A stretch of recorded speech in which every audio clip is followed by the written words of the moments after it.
Hello children, I hope you all are good. Once again I am here with the very interesting topic of history, that is first farmers and herders. And in this chapter we are going to study about the Neolithic age, that is New Stone Age, and how the early human beings learned to do the farming, to domesticate and herd the animals. Overall, the third phase of early human beings' life. So let's start the chapter.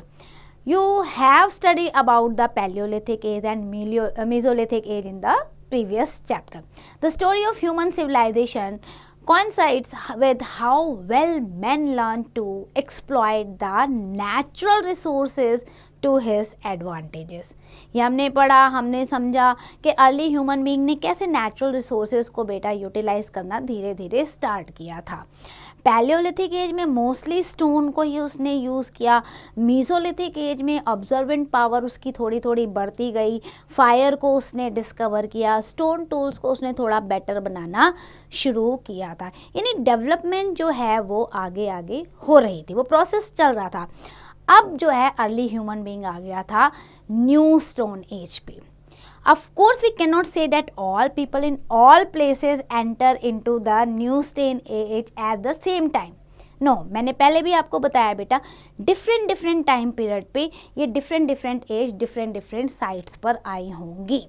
But we are concluding overall the neolithic as.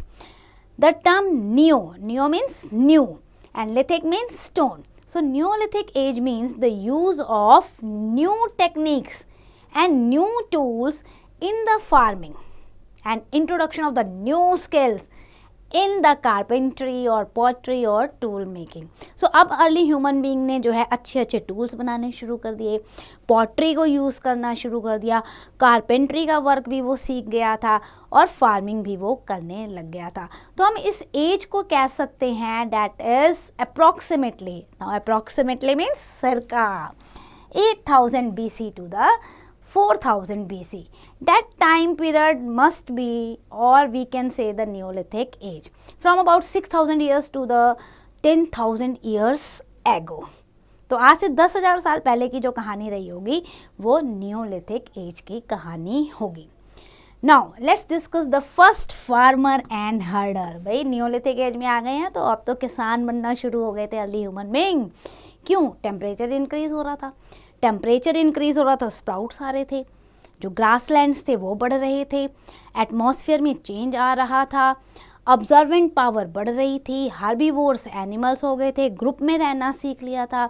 So now the early human being was keenly observed how the plants and trees grow. He started to observe. Seed है, seed में से ये sprout निकल रहा है और ये धीरे धीरे बढ़ रहा है, लेकिन इसको बढ़ने में टाइम लग रहा है.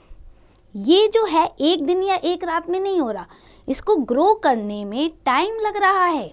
तो उसको उसने ऑब्जर्व किया और उससे उसने समझा कि अगर मुझे इस तरीके से ग्रो करना है तो मुझे उस जगह पर इतने समय के लिए रहना पड़ेगा. It means with the farming the settled life of human being has been also started. And now when he observed everything keenly, so he started to grow the crops. They now began to grow a few crops such as the wild cereal crop, fungi, nuts, fruits, etc. As they had not yet mastered in the art of cultivation or farming. क्या आप कहोगे उन्हें perfectly agriculture करना आ गया था? नहीं, लेकिन आ गया था, समझ में आ गया था कि फार्मिंग कैसे कर सकते हैं. So they continued with the hunting also. ऐसा नहीं था कि बिल्कुल हंटिंग को छोड़ दिया. एक तरफ वो फसल को उगा भी रही हैं, दूसरी तरफ एनिमल हंटिंग भी साथ साथ. Now apart from farming they have learned the fishing also.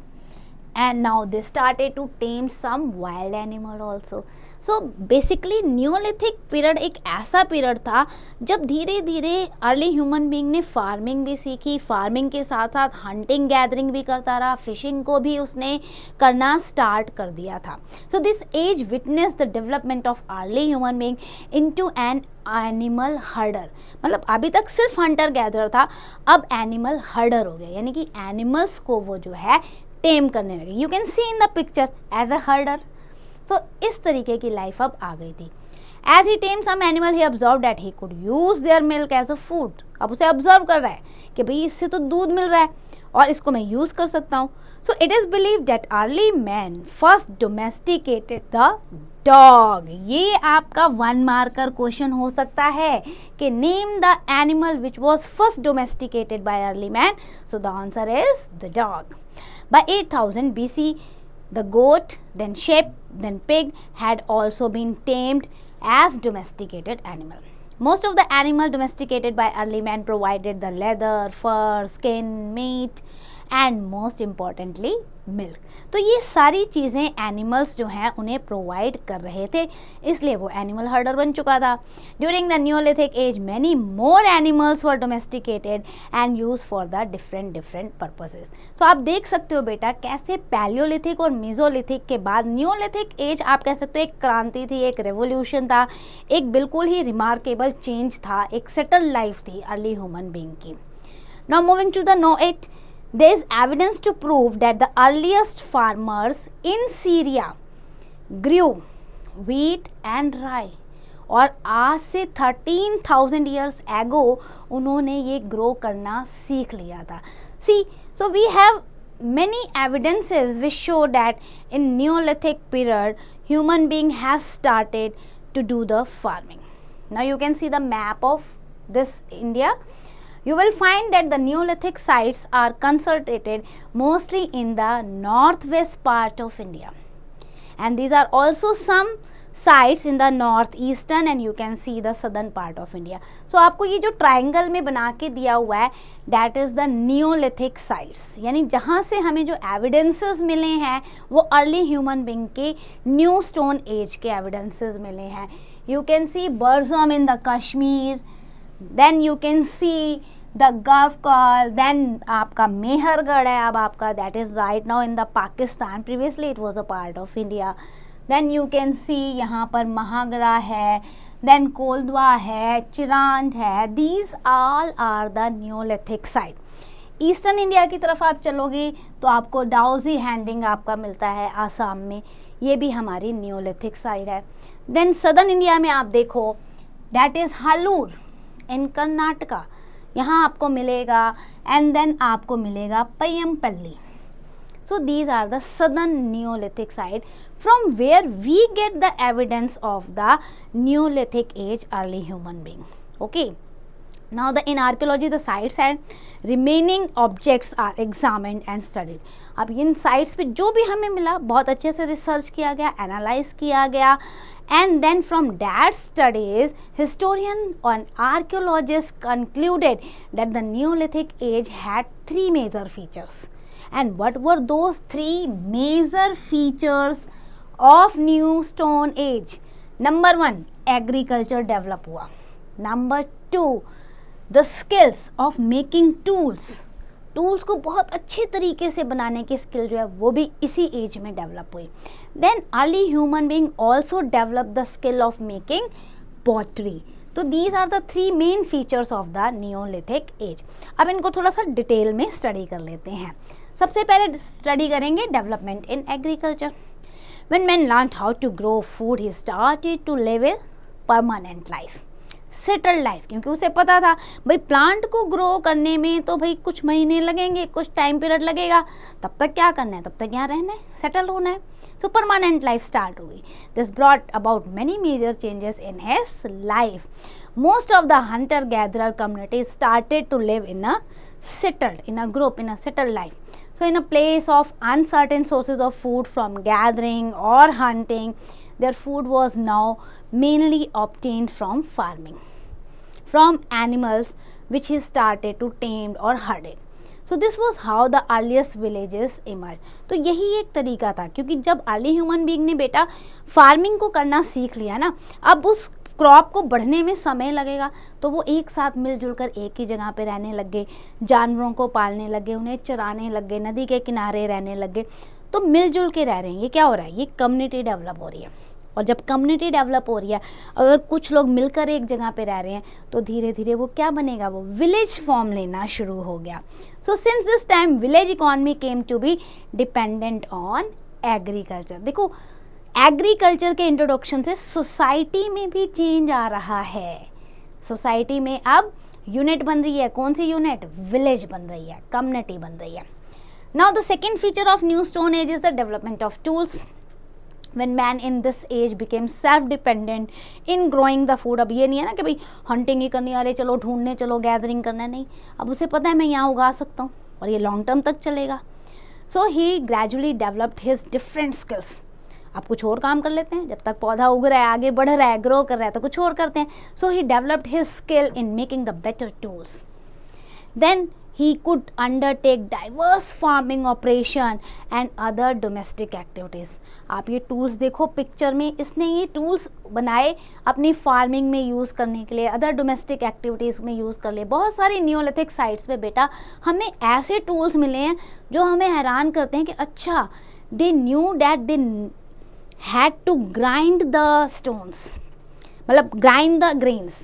जैसे आज हमारा होता है ना मिक्सी, पहले चक्की होती थी पीसने के लिए अनाज, तो ग्राइंडिंग स्टोन्स हमें मिले हैं जिससे हमें पता चल रहा है कि अच्छा जी ये तो भैया पीसना भी जानते थे। देन सिक्कल ब्लेड्स हमें मिले हैं। This help early farmers in harvesting. अगर सिक्कल मिल रहा है तो आप उसे काट सकते हो ना फसल को आसानी से, तो इस तरीके के टूल्स हमें मिले हैं। Then grinding stones also help the farmers to sharpen the tools. Many other tools had been hafted in the wood. Wood में भी हमें मिले हैं कि लकड़ी के भी हमें एक्सेस वगैरह मिले हुए हैं। So the wood handles had been polished for gripping them easily and firmly. तो मतलब बहुत अच्छे तरीके से इन्होंने efficient tools उस समय बनाने शुरू किए, बेसाल्ट को यूज़ करना शुरू किया। Apart from that, stone wood तो यूज़ हो ही रही थी, bone को भी यूज़ करना स्टार्ट कर दिया। The remains of blades and needle made from the bone we have found and excavated from the many sites.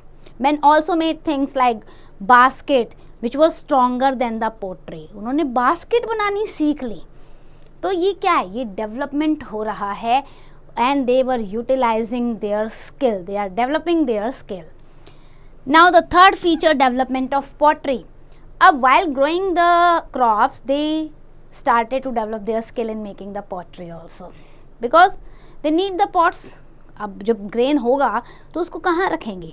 Pots में तो स्टोर करके रखेंगे ना, तो इसलिए पॉटरी पे ध्यान देना शुरू कर दिया। अब इन्होंने क्या किया, ये वाटर बॉडीज़ के पास रहते थे तो they need the pots to carry the water also. पानी किस में लेकर आएंगे? So the stone pottery was shallow and heavy and the new pottery was made. A major development was change, or you can say Neolithic age में making of pottery जो थी from using the wheel, that developed. आपने देखा होगा ना, potter's होते हैं ऐसे व्हील को हिलाते हैं, मिट्टी उसमें डालते हैं, फिर उसको शेप देते हैं जैसा उन्होंने बर्तन बनाना होता है। सो व्हील को यूज़ करके पॉटरी बनाने इन्होंने स्टार्ट कर दी। Then they started the transportation system. It came to be used as a potter's main tool. The potter's wheel helped in making water container, milk and grain storage container. आप ये देख सकते हो picture में, बहुत ही प्यारा न्यूलिथिक पॉटरी का ये एग्जाम्पल है. Then in addition to a number of other pots we have also found, with this pottery became sharply. In the beginning होता क्या था, सिर्फ जो थोड़ी सी मिट्टी होती थी ना, मिट्टी पानी को लेके कच्चा कच्चा घर जो है बर्तन बना लेते थे. लेकिन धीरे धीरे पॉटरी में इम्प्रूवमेंट होनी शुरू कर दी और उन्होंने ये समझ में आ गया कि अगर हम ये मिट्टी का बना रहे हैं तो ये इजीली क्रैक हो जाता है, हमें इसको बेक करना चाहिए. तो they learned how to bake the mud pottery so that it become the stronger pot. So this helped him to carry and store his water and other things for the longer time. So when he mastered in the art of pottery, he now paid attention for making the pots which look beautiful. अब जब stronger pot बन गए तो अब हमारा क्या, क्योंकि human skill है ना बेटा, ये develop होती रहती है, हम बहुत curious होते हैं to know about the everything. अब stronger बन गई, bake हो गई, अब इसको डिज़ाइन बना देते हैं, थोड़ा सा सजा देते हैं, थोड़ा सा पेंट कर देते हैं, तो ब्यूटीफाई करना, ब्यूटिफिकेशन करना इन्होंने स्टार्ट कर दिया. And gradually man also learn how to use the wheel as a spinning wheel. अब उस व्हील से पहले वो पॉटरी बना रहा है, अब उसी व्हील को चरखे की तरह भी यूज़ कर रहा है, यानी कि वीविंग प्रोसेस में रॉ कॉटन को धागे बना के कपड़े बुन रहा है. So in archaeological excavation, several sites have been found or discovered where we got the remains of some plants or animals' bones. Stores of burnt grains have also been found. The study of these grains has revealed what kind of grains they were using or growing at that time. The difference in the climatic condition in different part of India causes the different crop grown at the places. तो हमें बेटा इन potteries से, इनके fossil से, ये सबसे पता चलता है कि किस टाइप के वो प्लांट उगाते होंगे, किस तरीके से क्रॉप उगाते होंगे और क्या उनकी लाइफस्टाइल रही होगी. Now moving to the community life. Early men lived and wandered in the group previously, but when he started to lead a settled life, he did this in a group. So with this, his community life has started. और neolithic age में बहुत सारे changes जो हैं आए हैं. Archaeologist और historians का कहना है most families grew their food themselves and they were self sufficient in their respect. अब क्या था, ग्रुप में रहने शुरू हो गए, फैमिली बननी शुरू हुई, यूनिट बननी शुरू हुई, विलेज बनने शुरू हुए और अब ये अपने आप में सेल्फ सफिशिएंट हो गए. इन्हें लग गया हम खाना खुद बना सकते हैं, बर्तन बना सकते हैं, हम नदी को पार कर सकते हैं राफ्ट बना के. तो इस तरीके से इनका जो है ग्रुपिंग, अपनी एक फैमिली लाइफ स्टार्ट हो गई थी. अब फैमिली लाइफ के बाद इनका आया क्लोथिंग. पहले क्या था, ट्री लीव्स यूज़ कर रहे थे, एनिमल स्किन यूज़ कर रहे थे बॉडी को कवर करने के, लेकिन अब तो वीविंग करनी आ गई.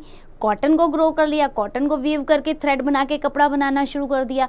तो उस तरीके से धीरे धीरे इन्होंने क्लोथिंग प्रोसेस को भी आगे बढ़ाया. अब क्लोथिंग आई तो क्लोथिंग को डेकोर करो, तो दे स्टार्टेड टू वोर सम जेम्स और स्टोन्स. अब बॉडी में ज्वेलरी पहननी स्टार्ट कर दी.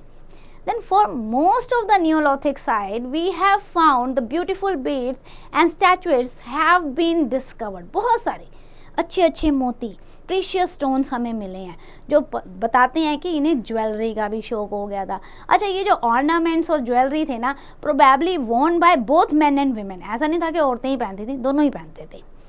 Then after that, shelter.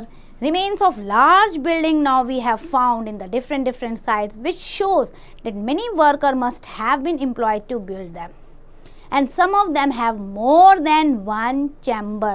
आप ये देख सकते हो न्यूलिथिक साइट मेहरगढ़ में. आप देखो चैम्बर का मतलब क्या है, लाइक आपको दिखता है ना हमारे घर में रूम्स होते हैं, 2 रूम सेट, 3 रूम सेट. आप ये कंस्ट्रक्शन साइट में देखो, ये हमें एक्सकेवेशन में मिला है, तो जिससे पता चल रहा है कि इन्होंने भी अपने घर में चैम्बर यानी कि अलग अलग रूम बना रखे होंगे, शायद स्लीपिंग पर्पस के लिए अलग, स्टोरिंग करने के लिए अलग, एनिमल शेड अलग होता होगा, तो घर को अच्छे से यूटिलाइज किया होगा. Then archaeologist also have discovered the remains of mud brick houses, long burrow, deep chambers etcetera. So overall shelter अगर हम देखें तो उन्हें बनाना, कंस्ट्रक्शन अपना कच्चा पक्का करना आ गया था. Now moving to the leadership. इसके भी एविडेंसेस हमें मिलते हैं कि न्यूलिथिक पीपल जो था, क्योंकि अब वो कम्युनिटी लाइफ में रहने लग गया था, तो ये माना जाता है कि he was well organize. Living in community means need for some rule. अगर साथ में बहुत सारे लोग रह रहे हैं तो रूल रेगुलेशन चाहिए, वरना सब अपनी अपनी चलाएंगे. सो द ओल्डेस्ट और most powerful person became the leader of that community. ये कल्चर स्टार्ट हो गया कि जो सबसे पावरफुल होगा, एक्सपीरियंस ओल्डेस्ट वन होगा, उसको लीडर बनाएंगे, वो गाइड करेगा हमें, वो रूल्ड ओवर करेगा पीपल को, और कोई भी कॉन्फ्लिक्ट, कोई भी आपस में डिस्प्यूट होता है, लड़ाई झगड़ा होता है, तो उसे वो रिजॉल्व करेगा. तो such a leader was normally the tribal chief और विलेज हेडमैन होते थे. Now moving to the religion and tradition of the neolithic age. तो some rules of smooth community life were also formed which gradually grew into the different tradition और the customs. क्योंकि जब rule बनने शुरू हो गए तो रूल के हिसाब से कस्टम और ट्रेडिशन भी बढ़ने शुरू हो गए, रिलीजियस बिलीफ भी लोगों का बढ़ने शुरू हो गया. जो नेचुरल फोर्सेस होते थे, आपका विंड है, रेन है, लाइटनिंग है, जो हमारी लाइफ को इफ़ेक्ट करते थे, उससे डरकर वो उनकी पूजा करने शुरू हो गए. और पूजा करने के बाद अब पूजा कर रहे हैं तो पूजा कभी डांस फॉर्म में हो रही है, कभी प्ले फॉर्म में हो रही है, तो ऐसे ट्रेडिशन हमारे डेवलप्ड हो गए. तो we can say different activities also developed in the form of tradition. Then burial की बात करें तो dead bodies were buried at that time, दफना दिया जाता था. बहुत सारी जगह पे dead bodies were buried with the tools और फूड और other things, and it was believe that there was a rebirth, कि जो डेड बॉडी है उसका पुनर्जन्म होगा, रीबर्थ होगा, और उसको अपनी जर्नी में कुछ ना कुछ चाहिए होगा नेक्स्ट वर्ल्ड में। तो इसलिए जो इस जन्म में उसकी ज़रूरत के समान होती थी वो उसके साथ दफना दी जाती थी। So at some places cremation to took place, cremation भी होता था, जला भी दिया जाता था बॉडी को कुछ जगह पे। तो इस तरीके के भी हमें एविडेंसेस मिले हैं। Now we can find these Neolithic characteristics among the tribes living in the forest and far-flung area even today also. बहुत सारी ऐसी ट्राइबल कम्युनिटी होंगी जो आज भी शायद न्योलिथिक एज के टाइम के ट्रेडिशन को फॉलो कर रही होंगी। आज भी वो हंटर गैदरर हैं, फार्मर्स हैं, हर्डर्स हैं और फिशरमैन हैं। Now moving to the Noit, the megalithic sites are those sites where burials pit with megalith have found. Now you have to understand what is megalith. Lith means stone, ये मैंने आपको बताया है। Mega means बड़ा, बड़े stone. सो megalith क्या होता है? जैसे मतलब कोई डेड बॉडी होगी ना, अब उसको दफनाना है तो क्या करते थे, डेड बॉडी को लेटा दिया, एक बड़ा पत्थर यहाँ रखा, एक बड़ा पत्थर यहाँ रखा और एक बड़ा पत्थर ऐसे उसके ऊपर रख दिया। जैसे हम छोटे छोटे बच्चे होते थे तो ईंट के घर नहीं बनाते थे, दो ईंट ब्रिक्स ऐसे रख दी, फिर ऐसे रख दी और घर बन गया, इस टाइप का। ओके तो इस टाइप के बड़े बड़े जो स्टोन हैं वो बॉडी के आसपास रख दिए जाते थे कि हमने उसको शेल्टर दे दिया। तो बिग स्टोन्स के यानी मेगालिथ साइट हमें मिली हैं। रेक्टेंगुलर ब्लॉक्स भी मिले हैं स्टोन्स के, which were used to mark most of the neolithic burial sites of the grounds. Now these are some important Neolithic sites which we have found and what we have found that has been given in this chart. Now we are moving to the case study northwest and northeast. Most of the Neolithic sites in India have been found in the northwest or northeastern part of the subcontinent. तो सबसे पहले बात करते हैं हम Northwest की। Northwest में जो आपका मेहरगढ़ है ना बेटा, that is the most important Neolithic site in the northwest, that is Baluchistan. Now in the Pakistan आपको ये मिलेगी साइट, पहले इंडिया का ही पार्ट था, ठीक है, वहाँ पे मिलेगी। मेहरगढ़ was discovered in 1974 में, जब एक्सकेवेशन स्टार्ट हुआ तो 1974 में ये साइट मिली। अब इसको जितनी खुदाई किए जाए हमें बहुत सारी चीज़ें मिली न्योलिथिक एज से रिलेटेड। ये एक ऐसा टाइम पीरियड था जिसमें मतलब ये देखा गया जो भी सामान हमें मिल रही है date is 7000 BC to the 3800 BC. It is located in the fertile plain near the Bolan pass. Bolan pass है, उसके पास फर्टाइल प्लेन है, अच्छी एग्रीकल्चर हो सकती है, वहाँ पर मिला था हमें। Route to Iran is quite near. अब यहाँ से मेहरगढ़ से अगर आप देखोगे ना, ईरान के लिए रास्ता निकलता है। Archaeologist believe that the people of this site क्या ग्रीव करते थे, वीट एंड बार्ली, क्योंकि उसके एविडेंसेस हमें ज़्यादा मिले हैं। इवन उन्होंने ये बताया आर्कियोलॉजिस्ट ने कि मेहरगढ़ के जो लोग थे they were rearing the goat and sheep, they were the first to do so in this region. मतलब पहली ये साइट थी और पहले ये लोग थे जिन्होंने शीप को, गोट को हर्ड करना सीख लिया था।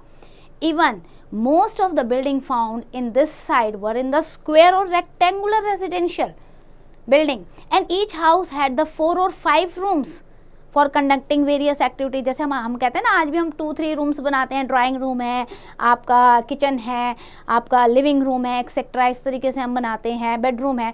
सेम ऐसे उन्होंने भी 4 या 5 रूम्स बना रखे थे, whether in the square form or whether in the rectangular form.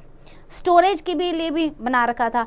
Much progress was made in the pottery and the ceramics.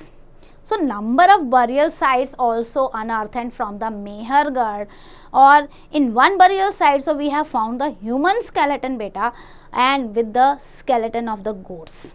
मतलब एक साइड पे तो हमें ह्यूमन स्केलेटन मिला है और उसके साथ में गोट का भी स्केलेटन मिला है, जिससे क्या पता चलता है कि भाई उस इंसान के मरने के बाद उसके साथ एक गोट भी रख दी गई होगी। क्यों? क्योंकि वो रीबर्थ में बिलीव करते थे कि भाई इसका जर्नी आगे बढ़ेगी तो इसको कुछ खाने पीने को चाहिए होगा, तो उन्होंने बर्तन और गोट भी साथ में दफना दी। तो ये था उनकी थॉट प्रोसेस। तो डैट वाज द मेहरगढ़। अब आते हैं हम नॉर्थ ईस्ट पे। नॉर्थ ईस्ट में अगर हम आए तो north east excavated neolithic site including those in the Sarutaru near the Guwahati, आसामी में अगर आप देखोगे, and Kuchai in Odisha. Some sites have also been excavated in the Naga Hills, Cachar hills, Garo Khasi, यहाँ गारो खासी जयंतिया, ये हिल्स आपके मिजोरम में अभी, तो यहाँ पर भी आपको मिलेंगी नियोलिथिक साइट्स। अब आते हैं हम दाउजाली हैडिंग पे, ये भी एक इम्पॉर्टेंट नियोलिथिक साइट्स है।